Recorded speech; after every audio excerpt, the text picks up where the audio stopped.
All right, so welcome to Introduction to Web Accessibility. We're going to start quick with going through the legal responsibilities that we all have now with the change to the Americans with Disabilities Act. I know this can get really kind of overwhelming. There's a lot that we're going to talk about. The point is that this is just a starting point. So we're going to figure out what we have to do, and then we're going to move into how to do it. So first, getting into the Department of Justice Title II ruling for the Americans with Disabilities Act. First question I think on everybody's mind is, what does this mean for my library?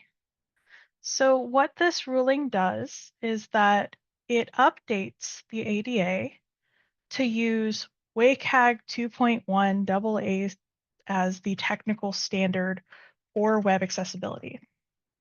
I know that's a lot of letters, a lot of acronyms. We're going to go through what that means in a little bit. But the key point here is that we are now legally required to have accessible web presences. This applies to anyone who receives public funds. So this is consortia, public libraries, school libraries, publicly funded academic libraries, any of the state libraries or trial court law libraries, anyone who receives any sort of public funding. Now, if this is a privately funded school or academic institution, that falls under Title III of the ADA. So it's not quite legally binding for the accessibility. However, there is Section 508 that applies to those institutions if federal funds are received. So there's been some accessibility requirements there all along. If you're not familiar with them, it's probably a good idea to go take a look at what those mean for you. And what this says is that all web content must be accessible. Thankfully, it also defines what web content is. So from this ruling, web content is defined as the information and experiences available on the web, like text, images, sound, videos, and documents. Now, this includes any mobile apps that are provided. So for a municipality, if they provide an app for parking, that app must be accessible, even though they are not the ones who are developing it. Because they have licensed that product, it is required to be accessible. The whole point of this is that the ADA requires state and local governments to provide individuals with disabilities with effective communication, reasonable modifications, and an equal opportunity to participate in or benefit from their programs, services, and activities. So this is just codifying something that's part of our central mission as libraries. Now, they did give some leeway on when this is going into effect, but it's determined by your service population. For some libraries, this is going to be really easy to determine. If you're a municipality, it's your residents, as per your last census. If you're part of a school district, it's going to be whatever that service population of your students is. It gets a little more complicated for things like library consortia, where you're possibly looking at service area, or kind of when you're not really sure what you actually are.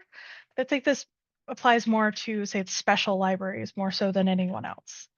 So if your municipality or your service area covers more than 50,000 residents, you must have an accessible web presence by April 24th, 2026, which will be here before we know it.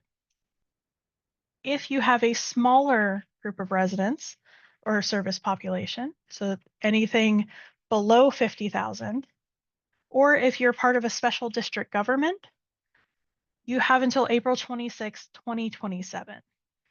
So the smaller your service area, the more time that you are being given, because presumably those larger areas will also have more resources to get this work done quickly.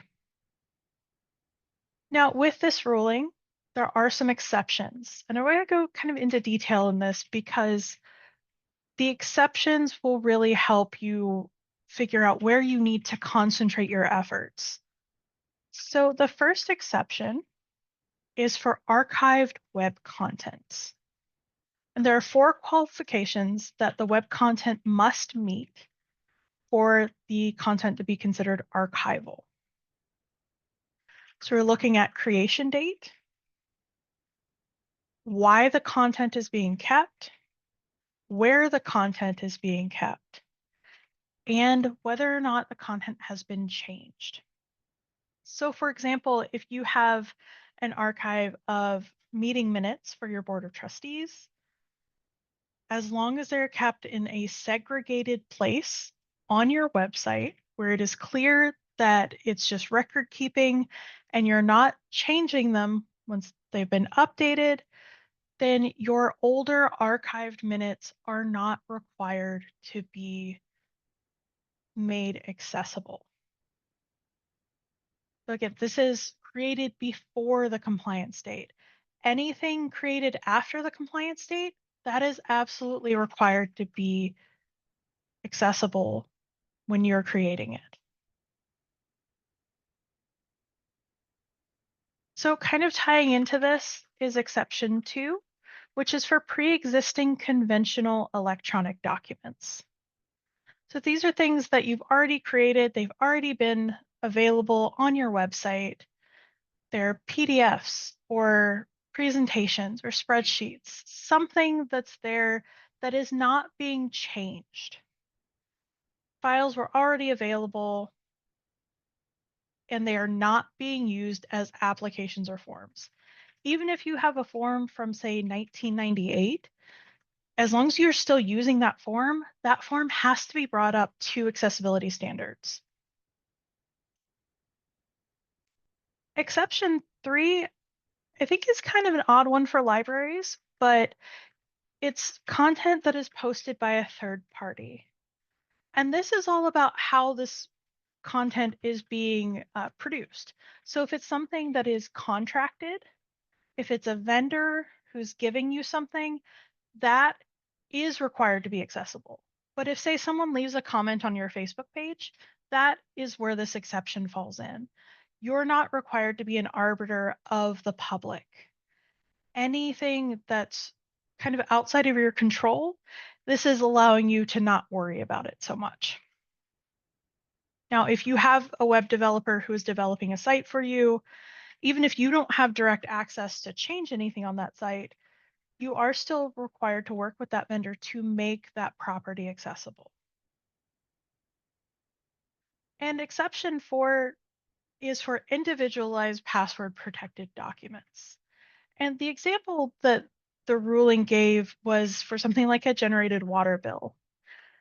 So possibly not relevant to most libraries, but just in case there's a use case out there somewhere. It's down to how difficult it is to make these documents accessible because they are individualized. So the documents have to be word processing, presentation, PDF, or spreadsheet. They have to be about a specific person, property, or account, and they have to be secured. So if it's something that anyone can just go on your site and access, it doesn't fall under this. It has to be the very, very narrow case. So then going to the technical standards. So we're looking at the Web Content and Accessibility Guidelines, or WCAG, which are developed by the World Wide Web Consortium, or W3C. They're specifically designed by the Web Accessibility Initiative. You might see that shortened to WAI. So this is a technical standard. It's laying out the groundwork of what exactly has to be done for each kind of instance of a thing. So if you go in, you'll see limits on, say, how keyboard functionality has to work with a site. It breaks down things like color contrast and alt text for images, things like that. However, because it is not an introduction to accessibility, it's a technical standard, it can be really daunting to try to even understand what you're looking at if you're not very familiar, especially with the back end of coding, things like that. So we're going to get near the end about how we're going to kind of mitigate that. So when you're looking at versions and standards, the version is, say, 2.1 or 2.2. The ruling specifically says 2.1 because that was the latest standard at that time. The ruling does provide for if there is a superseding standard, as long as it's equivalent, that is acceptable. There are a few changes between 2.1 and 2.2. 2.2 actually removes a few things that are outdated. And then you also have the letter like A, AA, AAA. This is level of compliance. So A, it's there, but the ruling requires AA. So if something meets an A standard, you're kind of halfway there. You still have some work to do before you meet that AA. AAA is absolute gold standard. It's not required by the ruling. It's best practice, but in actual practice, it's not always practical. So you may kind of parse through the standards and say, oh, well, that's aspirational. If we can make some of that happen, that would be good. But AA is the bare minimum that you need to be aiming for.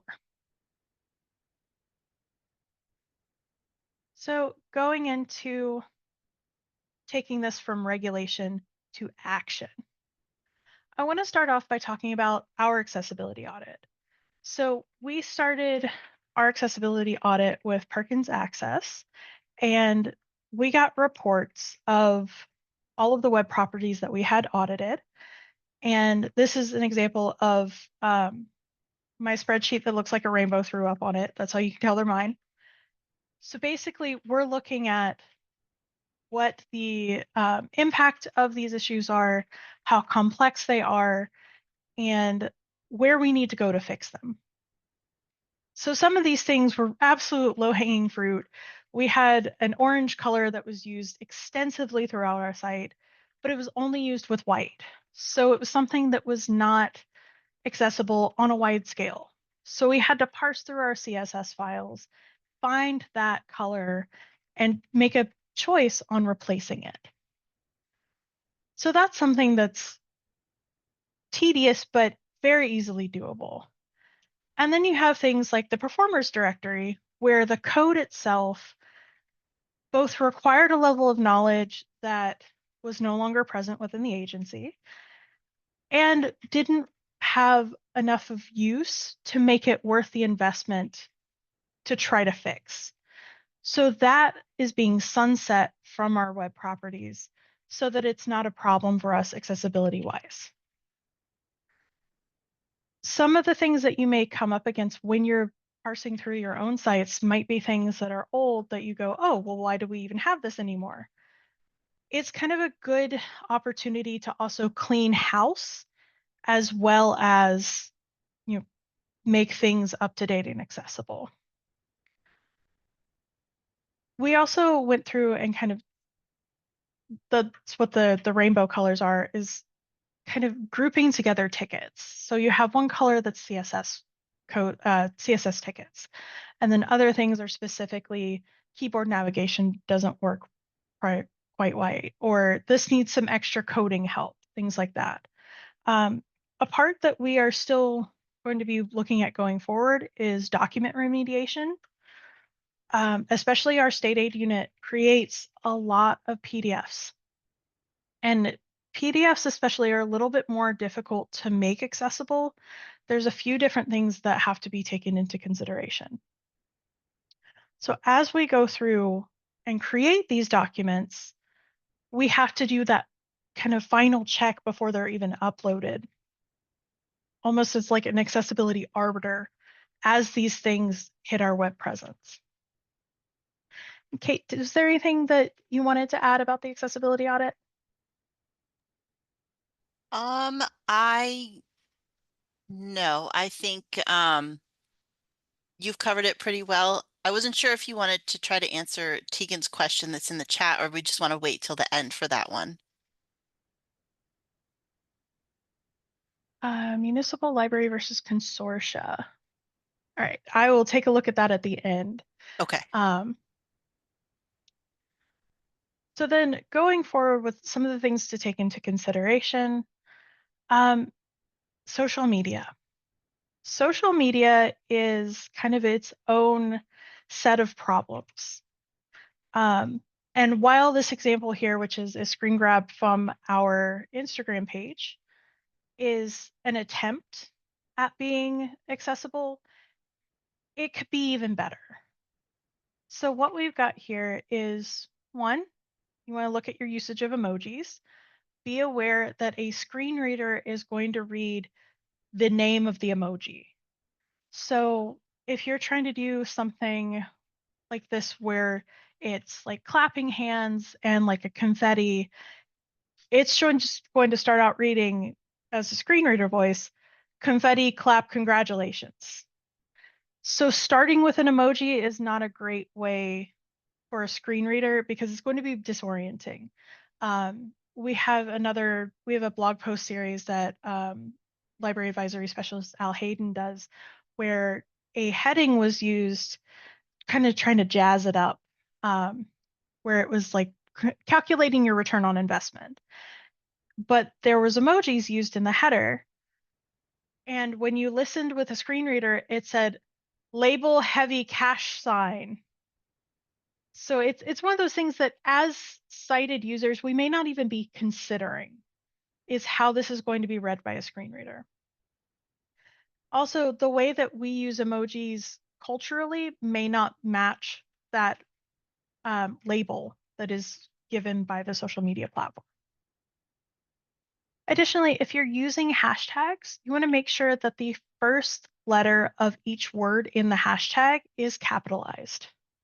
I know there's been some buzz online about how that's like AI or something, but what it comes down to is that's how a screen reader will be able to read it accessibly. If you don't do the capitalization, it thinks that it's all one word, and that's going to sound like gibberish to someone who's relying on that technology. Additionally, you want to make sure that all of your images have alt text and image descriptions. For alt text, any text that is listed on that image should be in the alt text, which, like this image, would be that entire headline and first paragraph of a press release.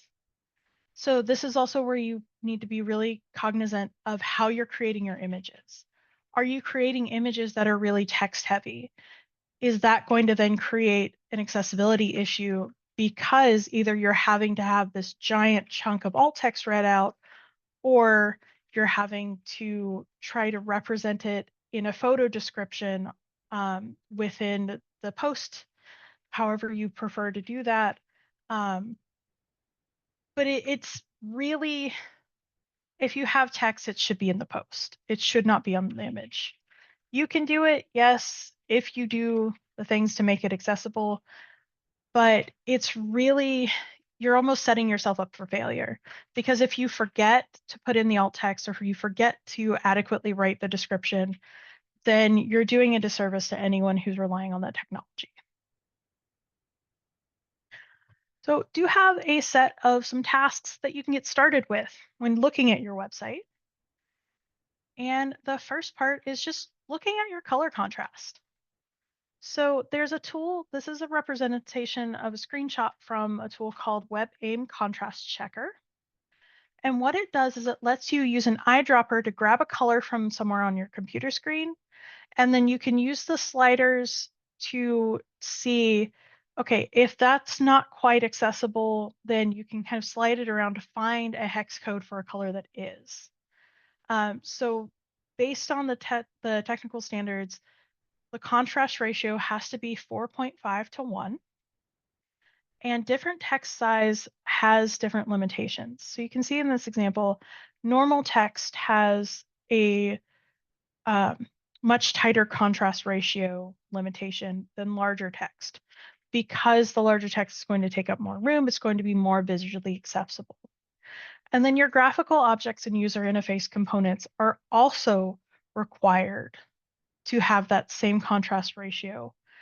So if you have a search icon in your search bar, you need to make sure that the contrast between the search icon and the background is accessible. But then also for that button to the background of that also has to be accessible.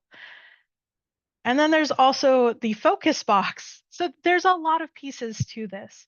And it's very easy to kind of miss out on part of it or get bogged down in the CSS. But if you have kind of like a brand guide, basically just go through your brand guide and check all of your colors against each other and against white and black. You might find that one color only works with white or only works with black. I would just make a note for that color of where it can be used. And then the second task is around creating accessible links. So if you have a link that just says learn more, if someone is scrolling through your site with a screen reader, it reads what the link says. And if all they're hearing is learn more or read more or something like that, they're not getting any information from the link itself. They might get some from it if it reads out the entirety of, HTTPS, www, etc. But most people aren't going to wait for that. They're just going to hear learn more, learn more, learn more. So you want to have a more descriptive link there. So this is an example from our E-rate page, and this was actually one of the tickets that was flagged in our audit because under the E-rate and SIPA call out, it just said learn more. All we had to do was update it to learn more about SIPA. It's easy to overthink this, but it's just kind of reorienting what you need to know about something before you go there. What is that link? Also, if it's a file type, you can add like PDF or doc or something like that in parentheses at the end of the link so the user knows that a file may be opened or downloaded. It's really easy for someone to accidentally get lost. This is also why it's important to have the open in same window versus new window, to have that tagged so that if a user is really leaning on that screen reader and needing to have those alerts, they're not having to guess where they are or where they've been put. And then the third task is to make sure you organize with headers. So this is our intellectual freedom page, and it's actually a great example of how we've used the headers as a page outline. So the bar across the top has intellectual freedom as heading level 1, and then intellectual freedom and library challenges is heading level 2. Preparing in advance is heading level 3, and then you've got example policies and guidance and staff preparation is heading level 4. You don't have to go all the way down if your content doesn't subdivide that far, but you do want to make sure that you're using this as a page outline. So if you have something where, oh, this logically makes sense that it's a different step or different piece of content within this same whole, make sure you call that out with a header. Best practice is not to skip header levels. There's sometimes where you will obviously be going to like H2 and then H3 and then back to H2 because you're going back up a level, but you don't necessarily want to go H2, then H4, and then H2 again. So you're missing out on that H3. And I will probably say this forever, but please, please, please do not use headers as a decorative style ever. It's not what they're for. It's confusing. I know it's really easy to do. You want to make your text pretty, you want to make your page interesting. Please don't. That's not what this function is for. You can easily code a similar thing to give your text some visual interest, but don't do it as a header.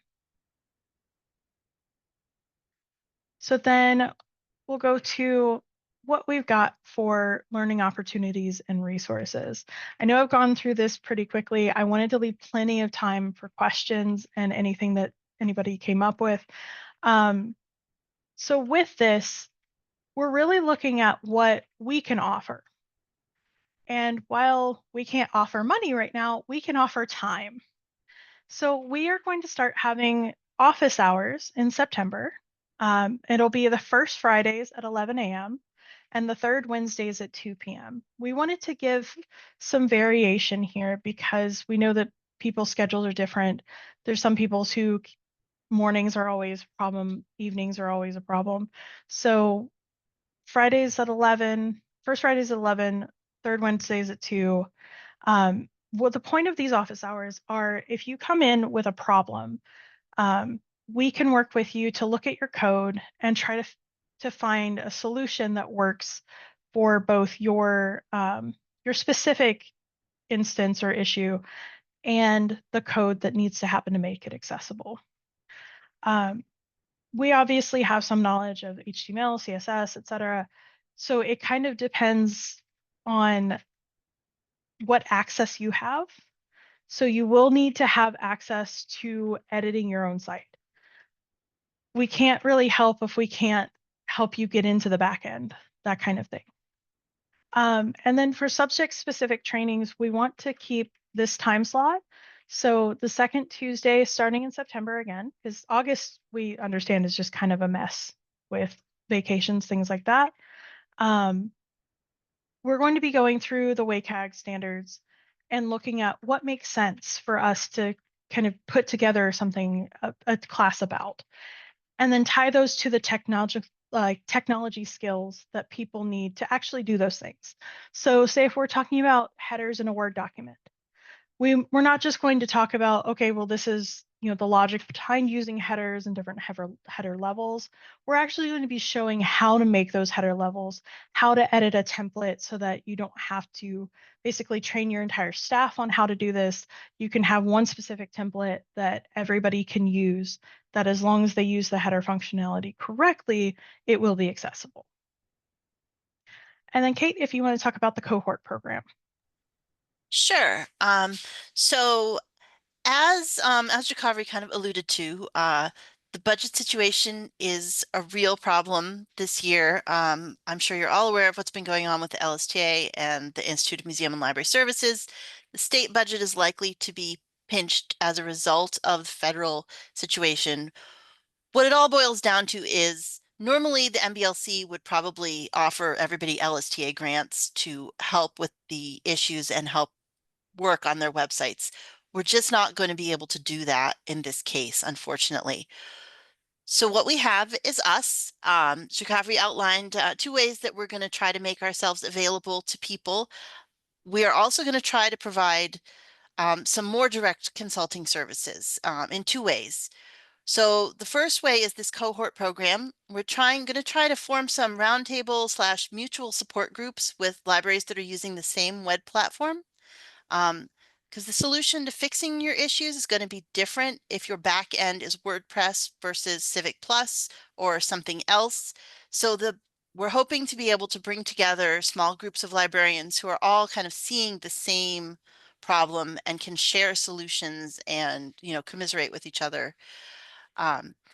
So we're hoping to send out a survey after Labor Day to collect information about what platforms are highly representative, what kind of cohorts we can bring together. We will moderate these groups and work with everybody trying to come up with solutions that kind of fix bigger problems that everybody is encountering. Now, obviously, everybody's back end is set up slightly differently, but we're hoping that you'll have enough similarities to be able to help one another. And then finally, in terms of direct consultant services, this is still being worked on, but we are also having a tentative plan to take requests from libraries who want one-to-one assistance. We're going to work with as many as we can accommodate. We're going to probably need to limit the initial group of libraries to a pretty small number to start with, but we're hoping to be able to find the right balance so we can sustainably work with as many libraries as want and need this assistance. And we will let everybody know more information about that as it's available. We should have it all ready in time for the September training. We're going to skip August because it's August. And we'll share that information in September. So that was all I had to say. Jakavri, did you want to open it up to You questions or? you will also see all of this on the calendar, but not Yes. right now. I'm just going through and making sure that there's no conflict scheduling or scheduling conflicts on our end before I start being interrupted by my cat. Before I start actually putting these all on our agency calendar. But you will be able to find all of them there. So I'm going to move it over to a resource slide, just talk through that really quickly, and then go to questions. So I've linked here, obviously you can't click on my PowerPoint, but this will be included in the email that I send out afterwards with the Department of Justice Title II ruling fact sheet, linked to the WCAG standards. We have a digital accessibility LibGuide that we will be adding to as we go along. It's got some basics right now, but as we can do the research and do the work ourselves, we're going to be adding to it. We already know that the LibGuide itself is not accessible because the colors are gray on gray. So we have our own work that we are also doing in this area. And I just wanted to point out the Municipal ADA Improvement Grant Program. If your municipality is already possibly working on this, it might be something for the future. Web accessibility audits or work is included as a project that is possible under this grant program. So it's definitely something to talk to the leadership in your municipality about. All right, so I'm going to stop the recording.